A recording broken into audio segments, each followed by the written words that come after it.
I never thought I'd hear my own brother say the words, "You're fired," especially not in front of a room full of people who believed he was the boss and I was just another employee.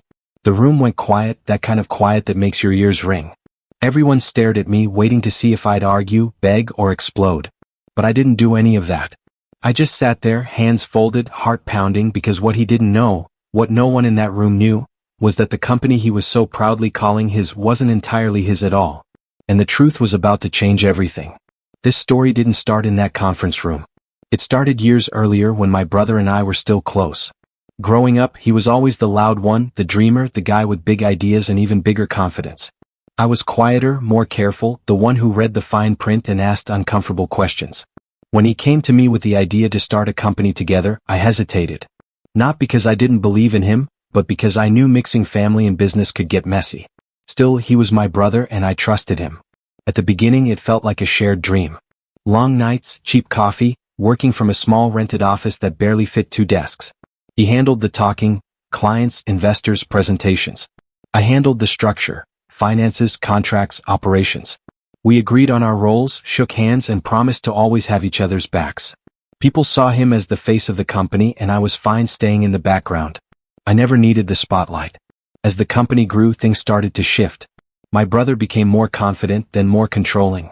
Decisions that used to be discussed became announcements. Meetings turned into lectures. Whenever I raised concerns, he brushed them off, saying I was being negative or thinking too small. I told myself it was just stress. Success can change people and I wanted to be patient. After all, this was family. What he didn't pay attention to, what he never really cared about, were the legal details.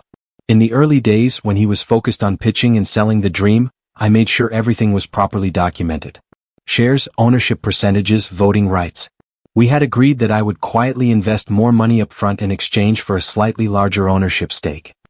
He laughed at the time, saying, "Percentages don't matter when we're both rich." So we signed the papers and I locked them away, assuming we'd never need to talk about them again. As months turned into years, the company became successful. New hires, bigger clients, real money. With success came ego. My brother started referring to the business as my company in interviews. At first, I let it slide. Then it became constant. He stopped asking for my input altogether. I went from co-founder to employee in his eyes, even though my workload never decreased. If anything, I was working more, cleaning up mistakes and keeping things from falling apart behind the scenes. The tension between us grew thicker with every passing week. Family dinners became awkward. Conversations felt forced. He spoke to me like a subordinate, not a sibling. The final straw came when I questioned a risky decision that could have put the company in serious trouble. Instead of listening, he snapped. He accused me of undermining his authority and forgetting my place. That was the first time I realized how far gone he was. Then came the meeting. An all-hands meeting called suddenly, no explanation. I walked into the conference room and felt something was off. My brother stood at the front, arms crossed, wearing that cold, confident expression I'd grown to hate. He talked about restructuring and aligning the team with the company's vision. My name came up last. He looked straight at me and said I was no longer a good fit. When he fired me, it wasn't just about my job. It was about power. About proving in front of everyone that he was in control and I was nothing. I felt the sting of betrayal more than the shock of losing my position. People avoided my eyes. Some looked uncomfortable, others relieved it wasn't them. My brother ended the meeting like it was just another business decision. I stood up slowly, thanked him for the opportunity, and walked out without a scene. That probably confused him more than if I'd yelled. What he didn't see was my hand shaking as I reached my car, or the mix of anger and sadness tightening in my chest. But beneath all of that was something else, certainty. Because being fired didn't mean I was powerless. It meant the game had changed. That night, I went home and pulled out the documents I hadn't looked at in years. The shareholder agreements. The signatures. The numbers. There it was in black and white. I owned 51% of the company. Majority ownership. Legal control. He had fired someone who technically had the authority to fire him. I didn't rush to confront him. I didn't send angry messages or dramatic emails. Instead, I let him enjoy his victory. I knew the truth would hit harder if it came at the right moment. And that moment was coming faster than he realized. Because actions have consequences, especially in business, and especially when you underestimate someone you think you've already defeated. The next morning, my phone buzzed with messages from colleagues, confused and concerned. Some asked if I was okay. Others asked what really happened. I told them very little. I just said things weren't over yet. And they weren't. Not even close. My brother thought he'd ended the story by firing me, but in reality, he just walked into the most dangerous chapter without even knowing it. Because the truth about ownership, loyalty, and family betrayal has a way of surfacing when you least expect it. And when it does, it doesn't just change a company, it changes relationships forever. What happened next would force my brother to face a reality he never saw coming, and it would test whether blood really is thicker than business. But that moment, the moment when he finally learned who truly owned the company, is a story for the next part. The days after I was fired felt strangely calm on the surface, but underneath, everything was tense. I woke up each morning out of habit, checking emails I no longer had access to, scrolling through messages from coworkers who didn't know where to stand. Some were careful with their words, others clearly afraid of being seen as choosing sides. I didn't blame them. From their point of view, my brother was the owner, the CEO, the man with all the power. I was just the guy who got pushed out. What none of them knew was how deeply rooted I was in that company. I had built the systems they used every day. I had negotiated contracts they depended on. I knew where every financial lever was hidden. Walking away hadn't erased that knowledge. And being fired didn't change the facts written into the company's foundation. My brother, on the other hand, was riding high. I heard through the grapevine that he'd told people the company would finally move faster, without me slowing things down. He started making bold promises, talking about expansion, new partnerships, bigger risks. The irony was painful. The same caution he once relied on was now gone, and he didn't even realize what he'd lost. Our family noticed the tension almost immediately. My parents tried to stay neutral, but it was clear they didn't understand the full story. To them, it sounded like a normal business disagreement that got out of hand. My brother painted himself as the leader who had to make a tough call. I kept quiet not because I was weak but because I knew timing mattered. Explaining everything too soon would only make me look defensive. At night, I replayed moments from the past, searching for the exact point where things went wrong. Was it when the first big client signed on? When the money started coming in? Or maybe it was always there, buried under shared memories and trust. The more I thought about it, the more I realized this wasn't just about business. It was about control, recognition, and a long-standing imbalance between us that had finally tipped. Behind the scenes, things at the company weren't as smooth as my brother pretended. Without my oversight, small problems started stacking up. Missed deadlines. Confused teams. Vendors asking questions that weren't being answered properly. I heard about it from people who still trusted me, people who felt uneasy but didn't know who else to talk to. I listened, said little, and took mental notes.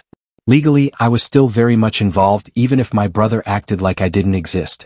As a majority shareholder, I still had rights. Voting rights. Access rights.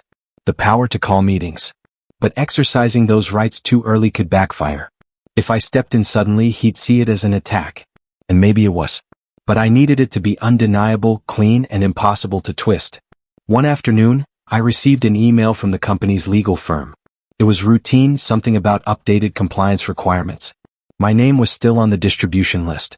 That alone told me my brother hadn't bothered to change certain records. Or maybe he didn't know he couldn't. I replied calmly, asking a few questions, nothing suspicious. The response confirmed what I already knew.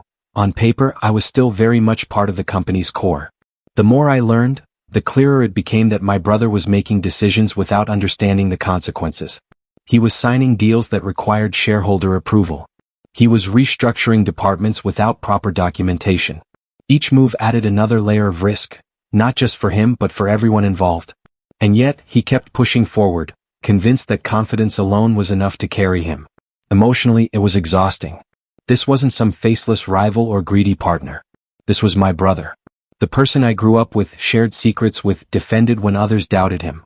Knowing that he saw me as disposable hurt more than I expected. There were moments when I considered walking away completely, selling my shares quietly and letting the company go. But every time that thought crossed my mind, I remembered the employees who depended on stability. I remembered the promises we made in the beginning. Then there was the question of what would happen when the truth finally came out. How would he react when he realized the balance of power wasn't what he thought? Would he deny it? Get angry? Try to manipulate the situation like he always did? The uncertainty sat heavy in my chest. Once that door opened, there would be no going back to how things were. Meanwhile, my brother started distancing himself from me completely. He stopped answering messages. He blocked me on social media. At family gatherings he acted like I wasn't there, speaking over me, avoiding eye contact. It was childish, but it also showed how threatened he already felt, even without knowing why. Power has a way of making people paranoid. I spent more time reviewing documents, timelines, and financial records. Not to prepare for revenge, but to prepare for reality. If things went the way I suspected, the company would soon face a situation that required clarity and leadership. And when that moment came, confusion would be my brother's greatest weakness. There was also the matter of the board. A small group, mostly people my brother trusted, but not blindly. Some of them had worked with me long enough to know my value. They'd noticed my absence. Questions were already being whispered. Why was I really gone?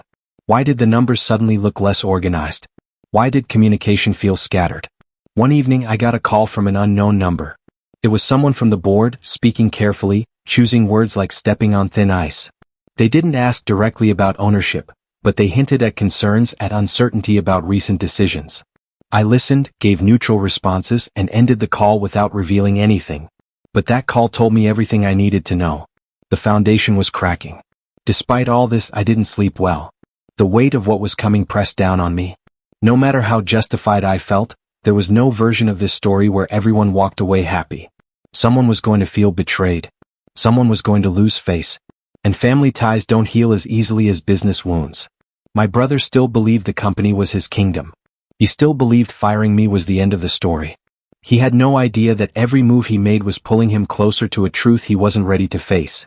And I knew that when that truth finally surfaced, it wouldn't just challenge his authority, it would force him to confront how little he actually understood about the company he claimed to own. For now, all I could do was wait, watch, and prepare. The storm was building quietly, just out of sight. And when it broke, it would expose secrets that had been hiding in plain view all along. As the weeks passed, the company began to feel like a house with the lights still on but no one fully in control. From the outside, everything looked normal. Social media updates, confident emails from my brother, announcements about growth and exciting changes. But inside, things were slowly unraveling. I could sense it in the tone of the messages people sent me late at night, the ones that started with, "I probably shouldn't be asking you this, but..." Different sides of the story started reaching me. A project manager told me deadlines were being pushed without warning. A senior employee admitted they felt lost, unsure who was making final decisions anymore. My brother had stepped into every role at once, trying to prove he could do it all alone. And maybe he could talk his way through meetings, but leadership is more than confidence. It's listening, planning, and knowing when to slow down. Those were never his strengths. From his perspective, I imagine he thought he'd finally won. No more pushback. No more quiet resistance. No more brother in the background questioning his calls. He likely told himself I was holding him back all along. That narrative probably made it easier for him to sleep at night. What he didn't realize was that silence doesn't always mean surrender. Sometimes it means someone is watching closely. I started to see another side of the conflict through our family. My parents were caught in the middle, uncomfortable and confused. My brother complained that I had turned cold and walked away from everything we built. I stayed calm, explained only that things were more complicated than they looked. I could see doubt flicker across their faces. They knew me well enough to know I wouldn't just abandon something I believed in. One evening, my mother asked a simple question that stuck with me. Why would he fire you if you helped build it? I didn't answer. Not because I didn't have one, but because the truth was heavier than she expected. The idea that control mattered more to him than partnership was something she wasn't ready to hear. Inside the company, alliances were shifting. Some employees became fiercely loyal to my brother, repeating his words, adopting his confidence. Others grew cautious, holding back opinions, documenting everything. A quiet divide formed, not loud enough to confront, but strong enough to feel. I could tell people were preparing for something, even if they didn't know what. Meanwhile, my brother began rewriting history. He told new hire stories where he was the sole founder, the lone risk taker. My name disappeared from casual conversations. That hurt more than I expected. It wasn't just about credit, it was about erasing years of shared struggle. Late nights, early failures, moments where we nearly gave up. Pretending I was never essential felt like losing a part of my own past. Legally, the situation grew more complicated. Decisions were being made without proper approval. Money was being moved faster than before. Nothing illegal yet, but close enough to make any responsible shareholder uneasy. I consulted quietly with an advisor, not to take action, but to understand my options. Every conversation ended the same way, "You have more power here than he realizes." Hearing that didn't bring relief. It brought responsibility. From time to time, I wondered if my brother suspected anything. There were moments when he seemed nervous, when his confidence slipped just a little. Once, he sent me a short message asking if I still had any company documents. I replied honestly, saying I had copies like any founder would. He didn't respond after that. But the question lingered. Another angle of the conflict came from the investors. A few of them had known me from the early days. They reached out casually, asking how I was doing, what I thought about the company's direction. I chose my words carefully. I didn't criticize my brother, but I didn't praise him either. Neutrality can be unsettling when people expect reassurance. I began to realize this wasn't just a fight between two brothers. It was a slow collision between ego and reality, between appearance and truth. My brother was building momentum on a version of the story that couldn't last forever. And the longer it went on, the harder the fall would be. At the same time, I struggled with my own emotions. Anger came in waves. So did guilt. Was I wrong for not stopping him sooner? For letting things reach this point? There were nights when I imagined confronting him, laying everything out, forcing an honest conversation. But I knew him too well. Cornering him would only make him defensive. He needed to discover the truth on his own terms, or be confronted with it when there was no room left to deny it. The company culture began to change in subtle ways. Fear replaced openness. People stopped questioning leadership in meetings. Mistakes were quietly covered instead of discussed. That worried me more than any argument ever did. A business can survive conflict, but it rarely survives denial. One particular incident stood out. A major client reportedly raised concerns about communication and accountability. Instead of addressing the root problem, my brother reassigned blame internally. That decision created resentment, and I could feel morale slipping. Stories like that reached me more often, each one adding pressure to a situation already stretched thin. Despite everything, I never stopped caring about the company. That was the hardest part. If this were just about money or pride, walking away would have been easier. But I'd poured years of my life into it. Watching it drift toward chaos felt like watching someone you love make the same mistake over and over, refusing help. My brother still hadn't looked at the shareholder structure. Or maybe he had and didn't understand it. Either way, the truth sat there waiting. Every unchecked decision, every ignored process, pushed the company closer to a moment where clarity would be unavoidable.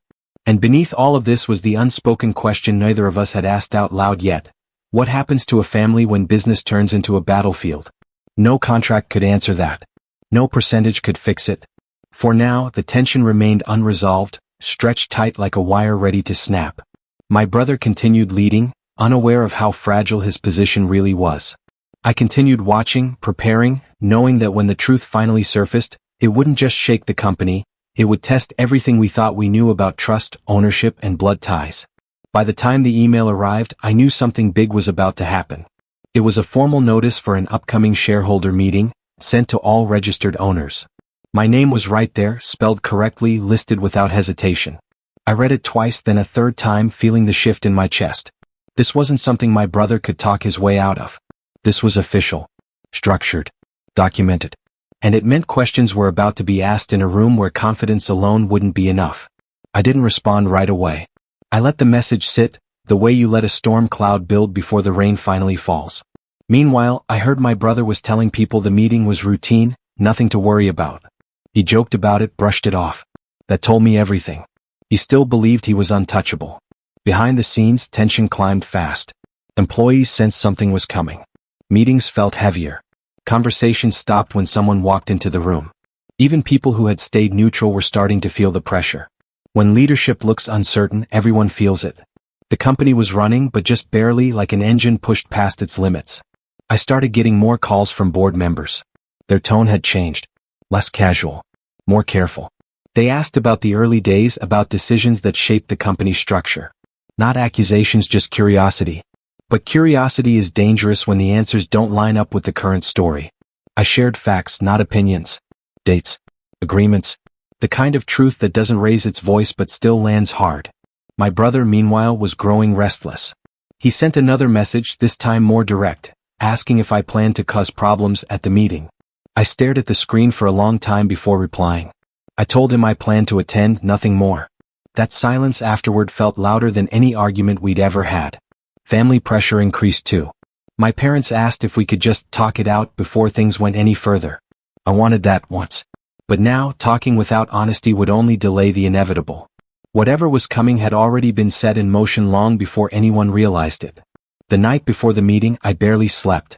Not because I was afraid, but because I was carrying too much. Memories, expectations, responsibility. I thought about the day we signed the papers, laughing like it was just a formality. I thought about how small choices grow into massive consequences when ignored long enough. That morning, I dressed carefully, not to impress, but to steady myself. Walking into that building felt different than it used to. Familiar but colder.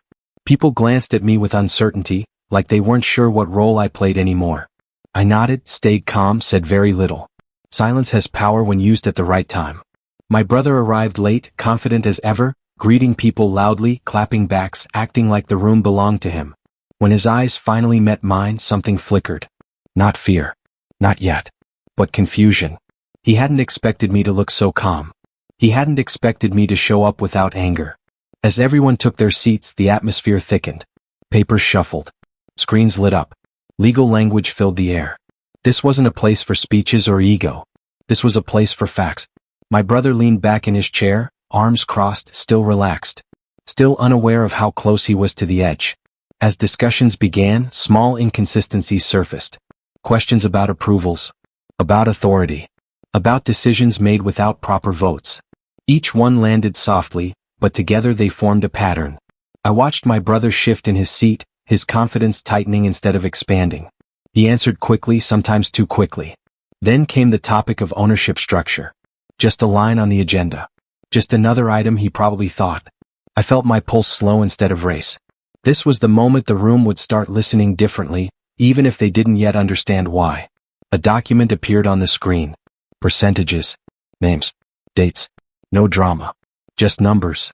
My brother leaned forward, squinting like he was seeing something familiar but out of focus. The room went quiet again, not awkward this time, but attentive.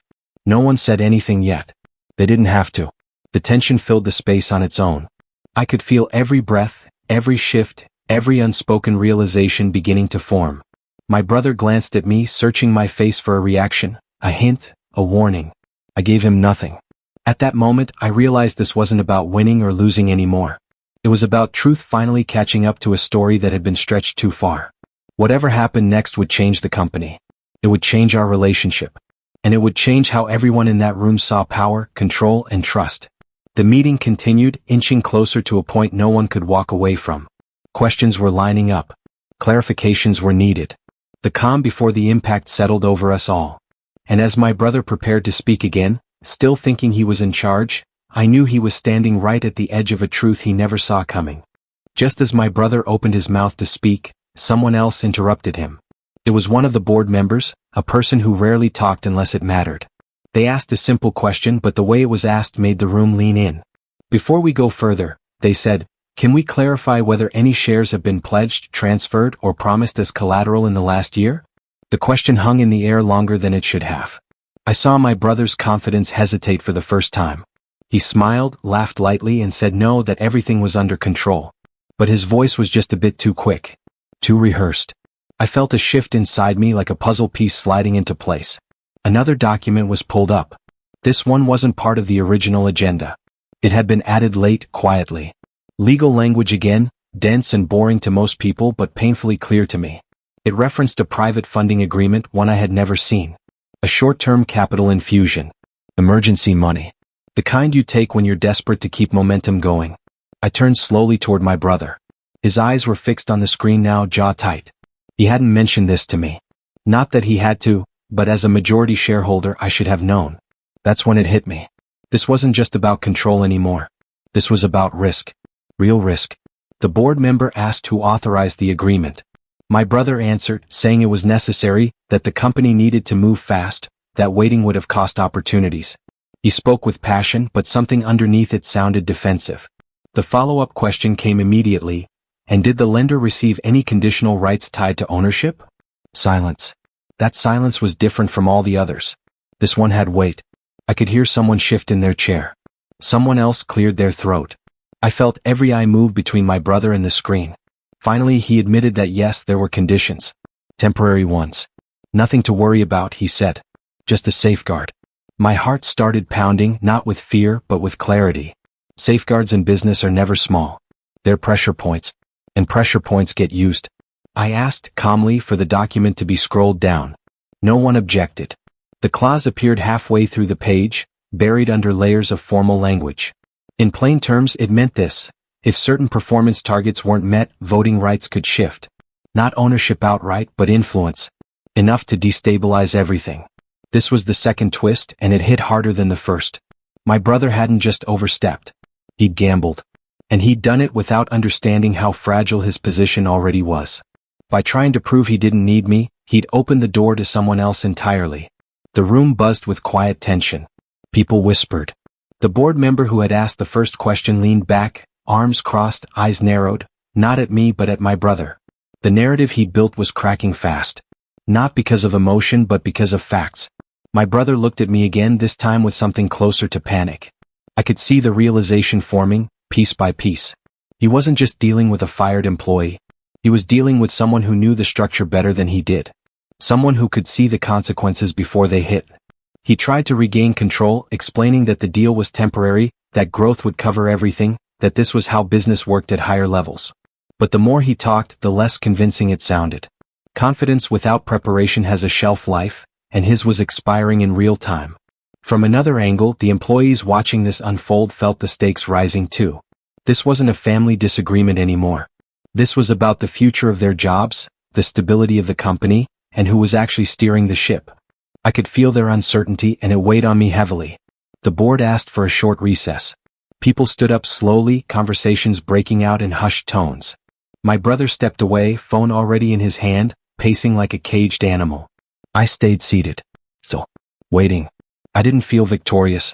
I felt responsible. During the break, one of the investors approached me quietly. They asked if I'd known about the agreement. I told them the truth. No. Their expression tightened. That answer alone told them more than a long explanation ever could. When the meeting reconvened, the mood had shifted completely. This was no longer a formality. This was an investigation without the word being spoken. Questions lined up. Timelines were requested. Accountability was being pulled into the light, piece by piece. My brother was struggling now, not because he was wrong in every decision, but because he had made them alone. And isolation in leadership is dangerous. The company he called his was suddenly full of voices he couldn't silence. I realized then that the biggest surprise wasn't my ownership percentage. It was the fact that by trying to remove me, he had removed the one person who might have slowed him down before it went this far.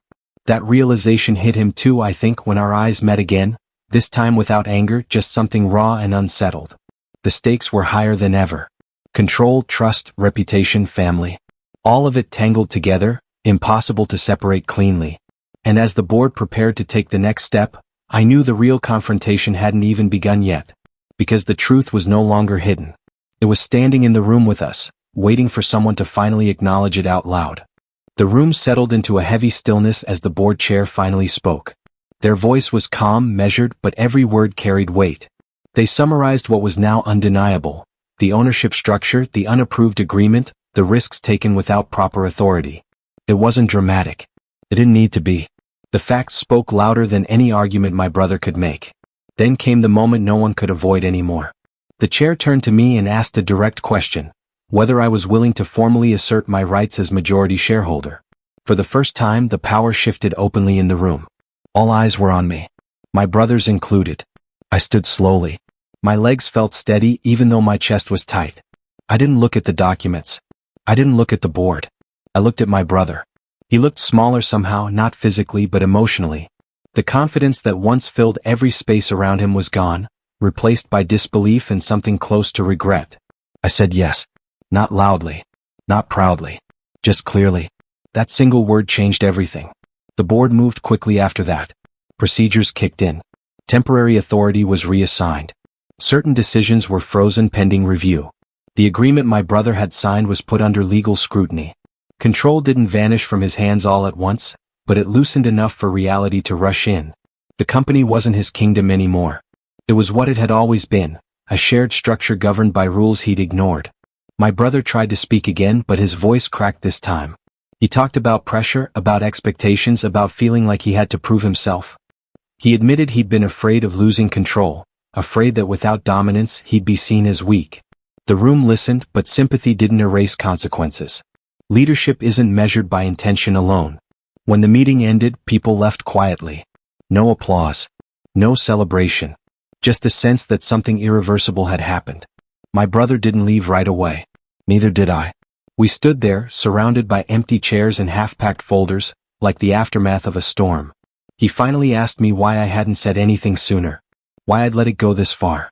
I told him the truth, that I'd hoped he'd slow down on his own, that I'd believed he'd remember we were partners. Brothers. Saying it out loud hurt more than I expected. For a moment I thought that was it. The conflict resolved. Control clarified. The story finished. But life rarely ends where you expect it to. A few days later, as the legal review deepened, another detail surfaced, something no one had noticed at first. The funding agreement my brother had signed wasn't just risky. It was strategic. The lender wasn't an outsider chasing profit. It was a shell entity tied to a competitor we'd quietly turned down months earlier. They hadn't just offered money. They'd been positioning themselves. The twist landed hard. If certain conditions were triggered, they wouldn't just gain influence. They'd gain insight. Access. The ability to pressure the company from the inside. My brother hadn't just acted alone. He'd been outmaneuvered. His need to prove himself had been used against him. Suddenly the conflict wasn't just between us. It was us against something larger. And that realization changed everything again. The board reconvened. Emergency measures were discussed. Legal walls went up fast. Because of the ownership structure, because I held 51%, we had leverage. We could renegotiate. We could push back. Barely. Timing mattered. One wrong move and the company could lose far more than control. This time my brother didn't argue. He listened. For the first time in years he didn't try to dominate the room. He looked at me and asked for help, not as a CEO, not as a boss, but as my brother. The request was quiet, almost breaking. I agreed, but with conditions. Real ones. Transparency. Shared decision-making. Accountability. Not because I wanted power, but because the company couldn't survive another gamble. Neither could our family. Working together again felt strange at first. Careful. Fragile. Trust doesn't snap back into place just because the crisis demands it. But slowly, through long nights and difficult conversations, we stabilized what had nearly collapsed. The outside threat was neutralized. The agreement was restructured. Control stayed where it belonged. The company survived. Stronger in some ways. Wiser in others. Our relationship, though, didn't return to what it was. Some things don't. We weren't the same brothers who started with cheap coffee and big dreams. We were more guarded now. More honest. That honesty came at a cost, but it was real.